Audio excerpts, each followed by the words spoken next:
March মাসে একগুচ্ছ কর্মসূচি নিয়েছে ত্রিপুরা মহিলা কমিশন। বৃহস্পতিবার অফিসে সাংবাদিক সম্মেলনে বিস্তারিত জানান কমিশনের চেয়ারপারসন ঝর্ণা দেববর্মা। উপস্থিত ছিলেন কমিশনের ভাইস চেয়ারপারসন, সদস্য সচিব সহ অন্যান্যরা। চেয়ারপারসন জানান ৮ মার্চ আন্তর্জাতিক নারী দিবসের কর্মসূচি শুরু করা হবে ৭ তারিখ থেকে। তিনি জানান রাজ্যের ৮ জেলায় প্রি মেরিটিক্যাল কাউন্সিলিং সেন্টার উদ্বোধন করা হবে ধীরে ধীরে।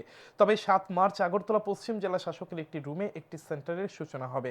বৈবাহিক জীবন ভালোভাবে যাতে অতিবাহিত হয় সেই জন্য মেয়ের বিয়ের আগে ছেলে মেয়েদের নিয়ে কাউন্সিলিং করতে এই সেন্টার। তিনি জানান ৮ থেকে ১৩ তারিখ অবধি রাজ্যের প্রতিটি জেলায় হবে জনশুনানি কার্যক্রম। প্রথমবারের মতো মহিলা কমিশন এমন কর্মসূচি করতে যাচ্ছে। প্রথম দিন আগরতলায় হবে জনশুনানি কর্মসূচি। এছাড়াও বিভিন্ন কর্মসূচির ঘোষণা দেন চেয়ারপারসন।